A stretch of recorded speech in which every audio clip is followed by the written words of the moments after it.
Hello again, it's Earl at Custom Handrails, and today's video is going to be a continuation of the last two videos I posted with a slightly different twist.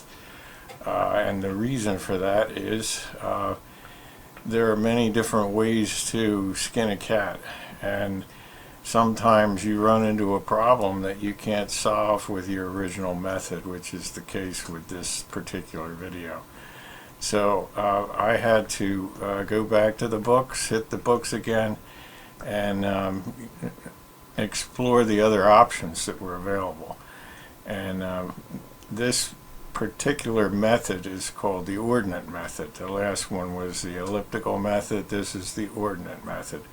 There's some things that the elliptical method won't work very well with, and you run into a wall and you can't figure out what to do, so you have to use a different method to come up with the same solution. So that's what we're going to be getting into today. So fasten your seat belts and get comfortable so that I can put you to sleep with my monotone voice and presentation. And when this is all over, I promise I'm going to snap my finger and wake you up, and you won't remember a single thing that we shot in this video. So anyway, let's get into it. Here we are in Rhino, and this is the particular handrail that we're going to be working up today using the Ordinate method. So let's take a fly around this thing and take a look. This is what we're going to be working up, and of course we won't be making this up with the cap, but we're going to be making it up with a square end on, and when we're done we're going to be clipping that off and the miter saw and attaching an appropriate cap. So that's what we got. That's what we're going to do. I'll try to make this exciting and not put you to sleep. So you might ask, where is this piece of handrail going? Is this a job, or is it just playing around with Rhino? Now, this was a job. It's 10 years old now, and we're going to take a fly out here and take a look at what this thing looks like. And it looks like we got some layers off that I didn't want to be off, but they are off. So there we go. So this was the job here. A nice spiral stair, and this is the piece of handrail again that we're going to be working up. I wanted you to see it in place. Now let's take a frontal view of this thing, and there we go. I also have a photograph of this job, an actual photograph of this finished job, and I'd like to play a little game with that thing, and you can see exactly what it looks like when it's done and complete in the stairway. So we can flip this on and take a look. The 3D drawing doesn't match exactly. The camera angle's slightly off, but I think it's kind of fun to play with that. So let's look again at this. We'll flip this on and off. You can see how close those two things are, the 3D and the actual. Okay, enough fun and games. Let's get back to the drawing that we're working on here. So this is the plan view of this piece of handrail right here, attached to the cap. So you might ask why you can't use the elliptical method with this. Well, I'm glad you asked. The reason being is that this isn't a complete radius throughout from end to end. It changes somewhere in here, and it changes to the radius that this piece attaches to, the circular stair going up the stairway. So that radius of the actual stairway center line of rail continues in on this fitting into about here somewhere. I chose to do it that way because it tends to look nicer if you get a longer piece and not a short climbing arm on this thing to give it a little more drama. So there we go. But when I went to do this piece, I found out that the elliptical method wasn't going to work for this. Because of the fact that there's two different radiuses. The elliptical method only works with a continuous radius in plan. So, had to come up with something else. So it's time to hit the books again. I know they talk about it, and it was something that I didn't need until this job, and so we had to dig into that and see what the answers were. So let's go walk through this thing, and it's tangent handrail, so we got to put tangents in here. ABC, level tangent here. This is coming right off of the level point, and we're going to run that back until we hit the tangent point from joint C. This will be our incline tangent, and it will have the pitch of the stair in it. So let's put a couple lines in here that demonstrate the height of this piece of handrail from point A to point C. We're coming in here at the tangent, the handrail pitch on the stairs, which incidentally is where I went wrong. We'll get into that in part 2. I don't have enough time to cover that in one drawing here, one sitting. So it's very important.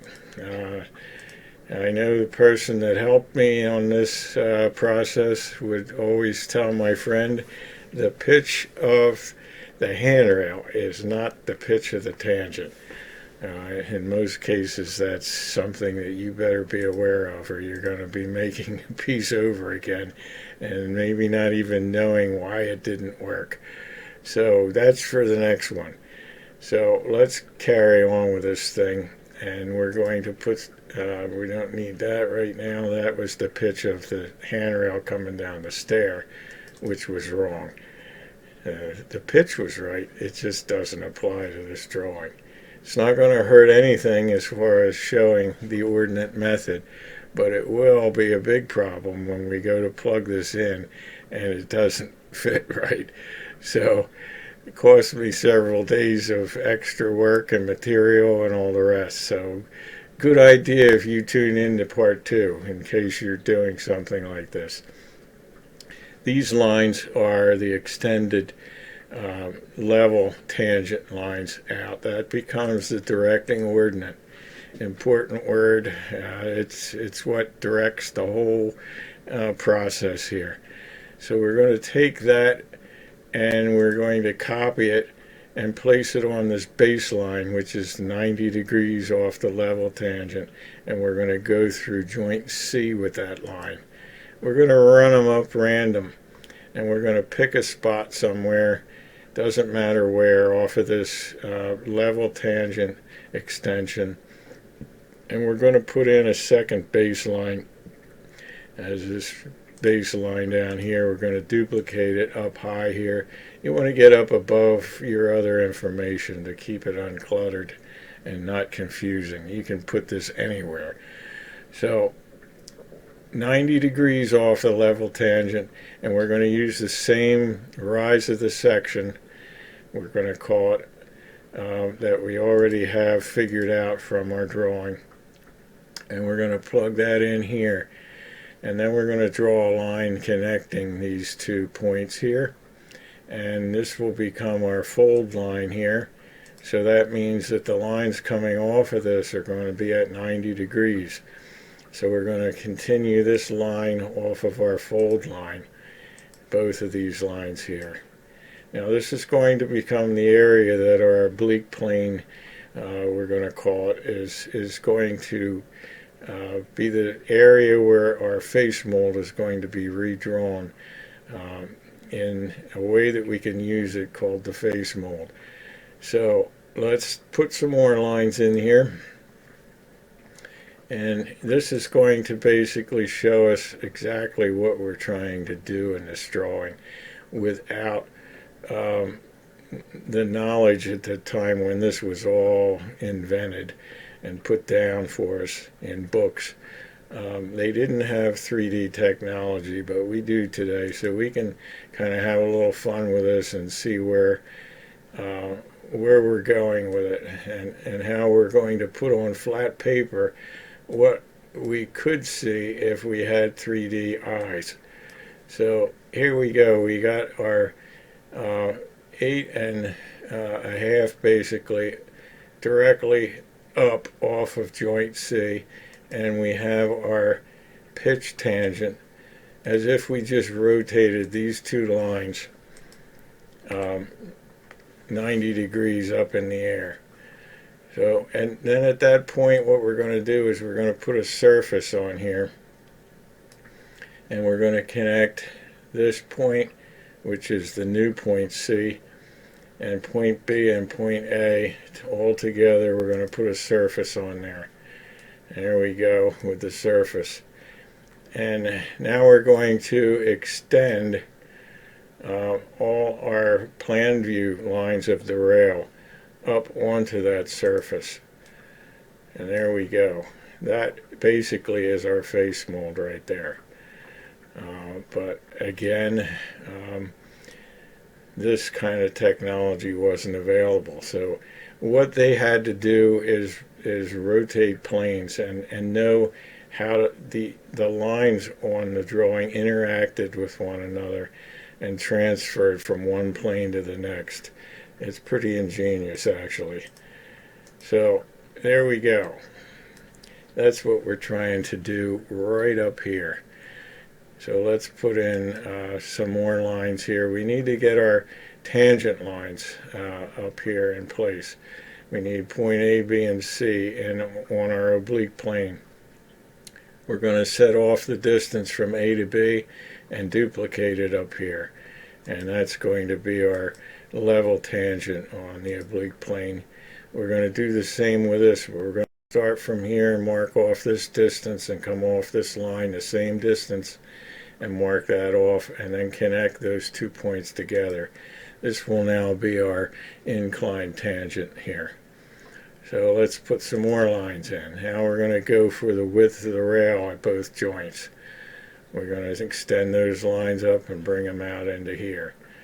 And next we're going to put some additional ordinate lines in here to help us define this curve a little bit more accurately. You wouldn't need this many lines, but I tend to be OCD sometimes and add more than you need to add. So that's that. And we're going to take and mark off on each one of these lines the distance up to our rail. Okay, and then we're going to move those lines from our center point on the baseline up to our fold line here. And after we do that, we're going to put a little tick line on there to record that width of the handrail from plan to oblique plane. And we're going to do that with all these lines, and we're not going to do them all individually. So we have them all marked out. Then we're going to use our spline command, or interplate of points as they call it in Rhino, and put our outside lines that we want to cut on for our face mold. So we're basically at this point, we got the face mold drawn.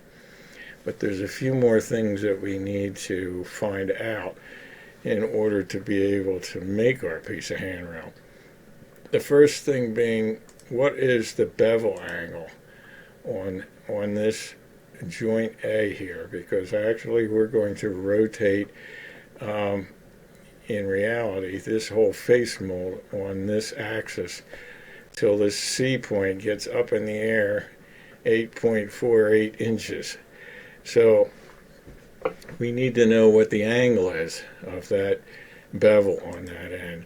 And so let's take and mark this angle off. This ends up being our bevel angle right here. It's 51.16. And now let's come over here. This is our face mold block that we're trying to square out.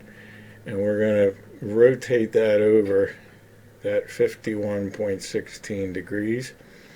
Now we know what block thickness we need to be able to fit this on. I could have gone a little bit wider and given myself some room, but that's the way this drawing's set up.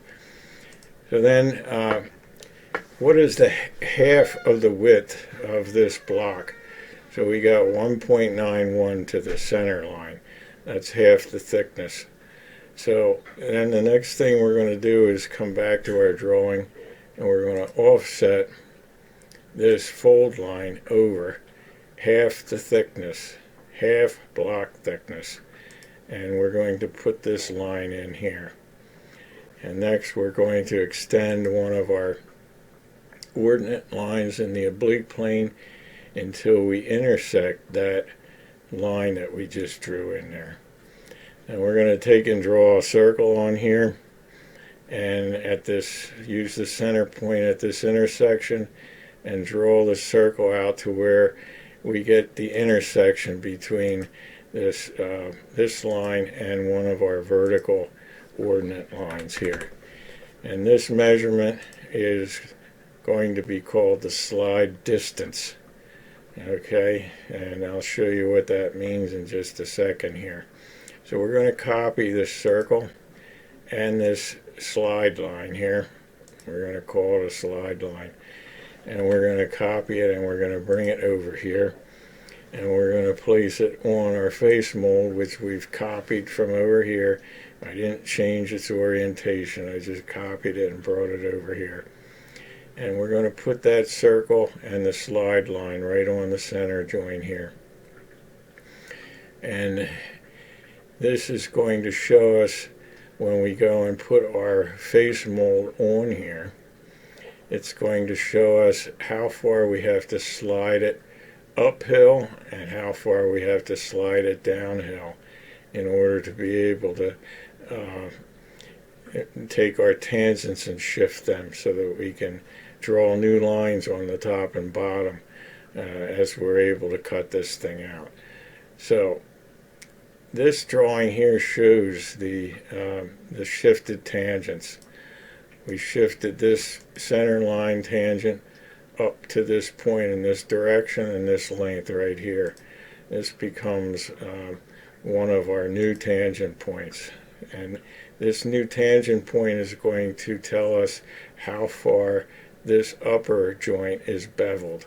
We got to lay that, twist that piece of handrail block that I showed you over this far so that the center point of that block will intersect at this point. So let's take this green circle, which would be the distance from the original tangent to our shifted tangent, and take it up here, plug it in on the center line, the original center line, and roll this thing over until the center intersects that green circle there on the top of our block.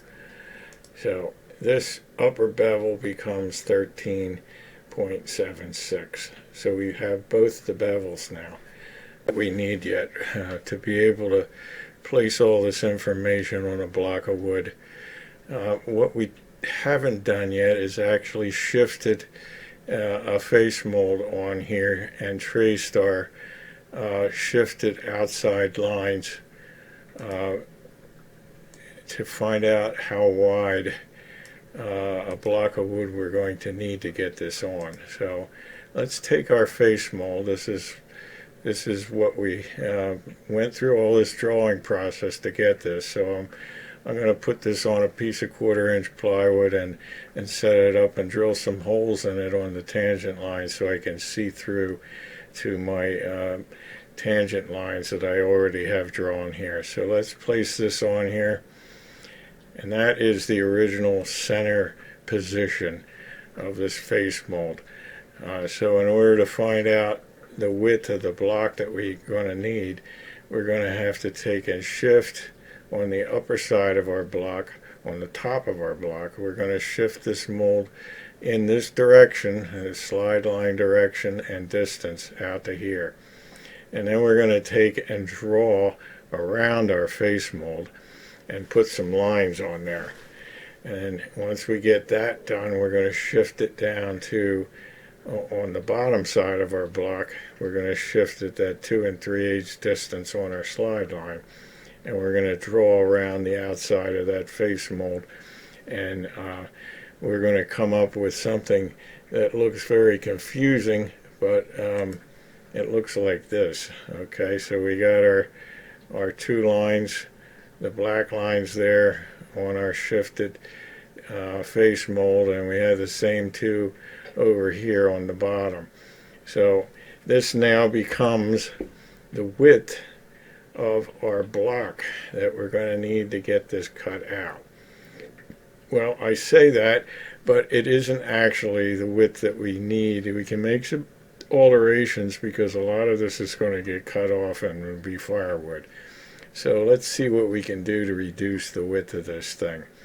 If we come up here and look at this part of the drawing, we know that the face mold is this wide on the center line, from this edge here where it meets the side to this edge here where it meets the side. Now, how much can I offset a squared down from top of block line, which I'm going to be cutting on, to avoid cutting off the corner of this block?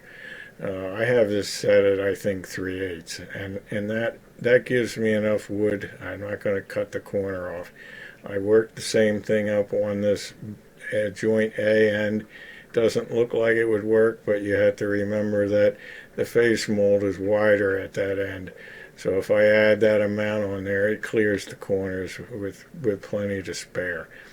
So now I'm going to take the face mold and I'm going to add that 3/8 of an inch to the outside of our face mold, and now I can plug this right in on top of a block of wood. Here's the width that I need for this block, and I can cut this out on these white lines here, and I know that I have sufficient left to get all the twist bevels on each end. So we're going to be cutting the joint on each end and also bandsawing the outside lines of this thing, and that works pretty well for that. And we're going to stop this video here and go to part 2 of going back to the problem I mentioned earlier with our drawing, how that I used this the pitch of the rail as my tangent pitch. So you won't want to miss that if you're going to do something like this. You don't want to have 2 or 3 extra days of work and wasted material and time. So I'm not going to snap my fingers yet. We'll wait until we're done with this thing, because I want you to remember some of this until the next video. So I will see you in a couple minutes, and we'll go on with part 2. Thanks for watching so far.